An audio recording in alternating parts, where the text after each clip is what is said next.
This is Andi Purewal for ID Boxing. I'm joined by Johnny Nelson here in Manchester.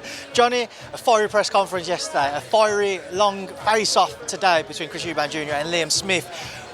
Walk me through what you're expecting tomorrow night. I think both fighters have had their plasters dragged off yesterday. It got personal.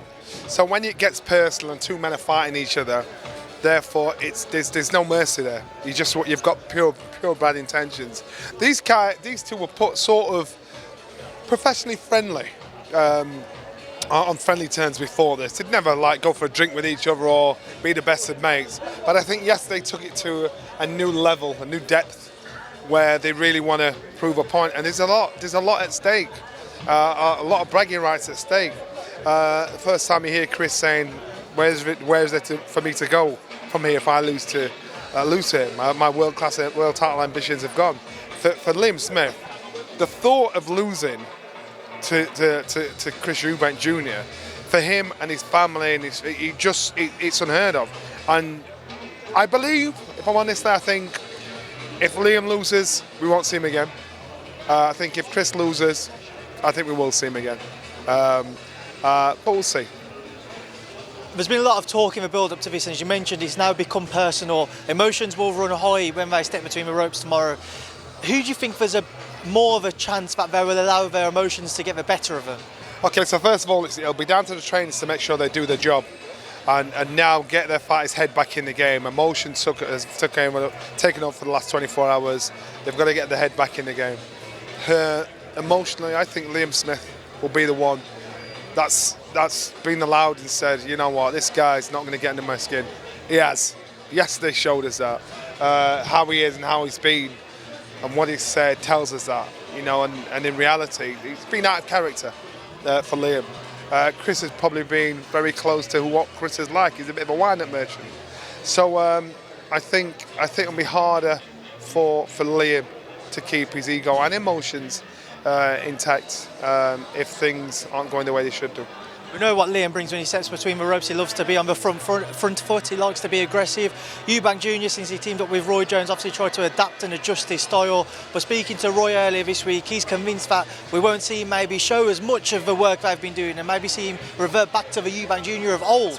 Is that what you'd expect? That's what he needs. Roy has basically said, look, he's a rounded fighter who's never had to show everything, but on this occasion he may have to revert back to old with a little bit of new, because I think Liam Smith is a better technical boxer. I think the better fighter is Chris. So Chris has got to box and bash and box, and Liam will try and slowly put him under pressure and wear him down. We'll look for those openings, pick him off. Liam's not a scrapper; he's a class fighter, so therefore he'll want to box. So these guys, it's about tactics. Who's going to choose the right game plan? All of the interviews I've done in the build-up to this fight, Johnny, it's been mixed. Some picking Smith, some picking Eubank Jr. For you, who takes the edge? I'm going Eubank Jr. I was Smith all week until Wednesday. And then you just got to look at the stats, look at the fighters, look at where they are in their career. And I think, Eubank is a champ slayer, and he gets them at the right time on the downside of who they are. And I'm not disrespecting Liam, because I'm quite sure Liam would admit it himself and say his better days are behind him. But the days that he's on now are just above people at European and fringe world title level. So he's still a force to be reckoned with.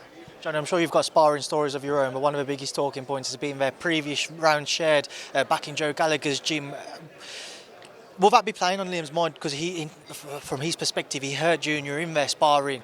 Is he confident going into it that he can work the body of Junior, which is something Liam's a very good body puncher, and look to exploit him that way? Well, knowing you've got the knowledge that you can hurt someone, that's a big plus, a big confidence boost. That knowledge is power. Will it make a difference for this fight? No, he just knows he's got the power to do it. My worry is that he underestimates Chris, and the problem is when you're going there with that mindset, it's hard to change and show respect for a fighter mid-fight when you don't respect him. He's got to respect him. I've seen your friend Kell Brook has been in the headlines again, not through his own fault, but more so Ben Shalom saying he wants the winner of Saturday night. Is that being echoed back to you? Is Kell very much looking at the winner of Eubank Jr-Smith? It's been whispered. It has been whispered. It has been spoken about, and it could be a possibility. That's Kell's call. But you know, you've seen fighters that have said, right, I want to fight. You know, and when it gets to hard, deep training camp, it reminds you how hard training camp is. So when you've checked out, it's hard to have those hard days. You can't go in a fight, especially with one of these two, you know, being half the fighter that you should be. So it's a great idea at the moment for Kell. But if he's willing to give it the commitment, give it the focus, the attention, and the faith in what he's doing for the fight, then yeah. But I don't know if he's got that in him still. That's the question I wanted to come on to, Johnny. Obviously, something that people have questioned throughout Kell's career is when he's out of the gym, does he stay committed? Does he stay focused? Does he balloon up in weight and what have you? From what you've seen of him since the Khan fight, how's he ticking over? How's he looking? I think once he made it public that it was done, then he realised how much he missed it. And there's his focus, that thing to look out for, prepare for all week, all year has gone. So now he probably wants it a little bit more than what he would normally do in between fights. But it's the commitment of training, it's the commitment of doing it right. And I think that's when the reality kicks in. You know, I'm not boxed for 30, 25 years or whatever it is, but I still think, God, I'd love to fight him, but I know for a fact I couldn't. I know for a fact a hard training camp, I couldn't do it. I know for a fact certain things I can't do. Kell would have recognised in his career certain things he can't do. Certain things are getting harder than what they normally are. And so that's why he made that decision to walk away from the game. So what's changed, apart from a bit of time off? Just a few more to quickly rattle through. Next weekend, Beterbiev, Anthony Yarde. Just your thoughts heading into it. What's your take? Anthony Yarde is an ambitious Brit. I'm going to back the Brit.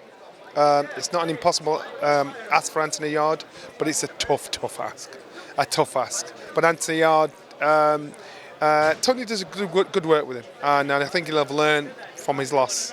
And so, as far as Anthony Yarde's concerned, you know what, he'll get back in there. It's a tough fight for him.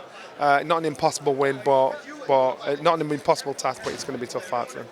Obviously, we've caught up numerous times over these last few months when we've spoken about certain Anthony Joshua. When we spoke before Christmas in Bournemouth, you said you would like to see him maybe have somebody in the corner with him experienced, who's been around, i.e. Roy Jones, which was being touted.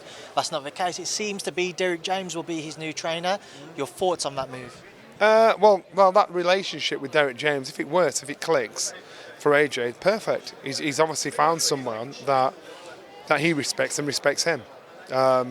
And he needs somebody to actually guide him. Say, this is what I'm teaching you, so you've got to listen to me. You're not my teacher. And so obviously, I think Derrick's obviously the man. You know, he's done a tour. He's thought, I want to find the right person. I gather Roy was spoken to. Roy says, look, that's a good call. If that works for you, do it. So good for him. And it seems as though his comeback fight will be against Jermaine Franklin, who ran Dillian Whyte close in a close decision loss there. Your thoughts on that fight? Again, the fight will just tell us how much, what's his motivation, what's his ambition, how much love he's still got for it. And so I'm curious to see that fight. Was it one that you'd have maybe suggested, or would you have liked to see him against somebody else, if it is proven to be Franklin? No, of course, it's a good suggestion, and that's what he's got to do. He's got to get in there with somebody that's not too dangerous, but dangerous enough to make him get his act together. Right, well, Johnny, I know you've got to shoot back over to Sky and catch up with them guys again, so thank you for speaking to me. Sweet, anytime.